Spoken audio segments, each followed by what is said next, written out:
ಸಣ್ಣಕ್ಕೆ ಹೆಚ್ಕೊಂಡಿರೋ ಈರುಳ್ಳಿ, ಅದಕ್ಕೆ ಜೀರಿಗೆ ಮತ್ತು ಶುಂಠಿನ ಜಜ್ಕೊಂಡು ಹಾಕ್ಕೊಂಡಿದ್ದೀವಿ. ಮತ್ತು ಸಬ್ಬಕ್ಕಿ ಸೊಪ್ಪು, ಕೊತ್ತಂಬರಿ ಸೊಪ್ಪನ್ನ ಸಣ್ಣಕ್ಕೆ ಕಟ್ ಮಾಡಿ ಇಟ್ಕೊಂಡಿದ್ದೀವಿ.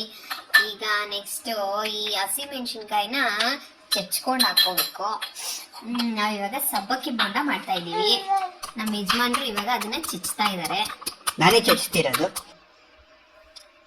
ಚಚ್ಚಿರೋ ಹಸಿಮೆಣ್ಸಿನ್ಕಾಯಿನ ಹಾಕೋತಾ ಇದೀವಿ. ಒಂದು 5ರಿಂದ 6 ಹಾಕ್ಕೊತಾ ಇದೀವಿ. ಖಾರ ಎಷ್ಟು ಬೇಕೋ ಅಷ್ಟು ಅದನ್ನ ಹೇಳಿ ಅವ್ರಿಗೆ. ಹೇಳ್ತೀವಿ. ಇದನ್ನ ಹಾಕಿ ಎಲ್ಲಾನು ಹಾಕಿ ಚೆನ್ನಾಗಿ ಕಲಿಸಬೇಕು. ನೀರು ಬಿಡೋ ಗಂಟ ಚೆನ್ನಾಗಿ ಕಲಿಸ್ಕೋಬೇಕು. ಅದನ್ನ ನೀರು ಆಲ್ರೆಡಿ ಬಿಟ್ಟುತ್ತೆ. ಯಾಕಂದರೆ ಈರುಳ್ಳಿಯಲ್ಲಿ ನೀರಿನ ಅಂಶ ಜಾಸ್ತಿ ಇರುತ್ತದೆ.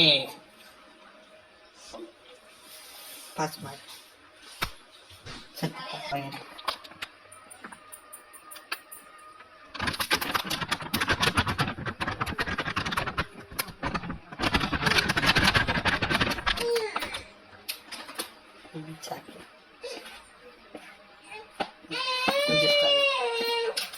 ಕರೆಕ್ಟಾಗುತ್ತೆ.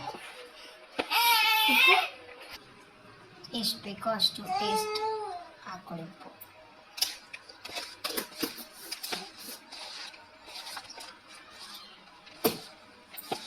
ನೀರು ಎಷ್ಟು ಬೇಕೋ ಅಷ್ಟು ನೋಡಿಕೊಂಡು ಹಾಕ್ಕೊಂಡು ಈ ಥರ ಕೈಯೆಲ್ಲ ತೊಳ್ಕೊಬಾರ್ದು. ನೀಟಾಗಿ ಕಲಿಸ್ಕೊಂಡು ಬೋಂಡಾಗಿ ಎಷ್ಟು ಬೇಕೋ ಅಷ್ಟು ಕನ್ಸಿಸ್ಟೆನ್ಸಿ ನೋಡ್ಕೊಂಡು ಕಲಿಸ್ಕೋಬೇಕು. ಸಾಕರಿ ನೀರು.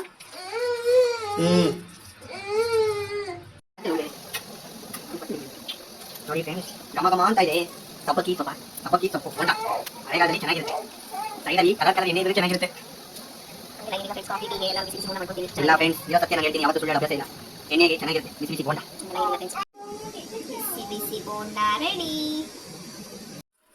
ನೋಡಿ ಫ್ರೆಂಡ್ಸ್, ಎಷ್ಟು ಚೆನ್ನಾಗಿದೆ ಬೋಂಡ. ಒಳಗಡೆ ಎಲ್ಲ ಚೆನ್ನಾಗಿ ಬಂದಿದೆ. ಟೇಸ್ಟ್ ಅಂತೂ ತುಂಬ ಚೆನ್ನಾಗಿ ಬಂದಿದೆ.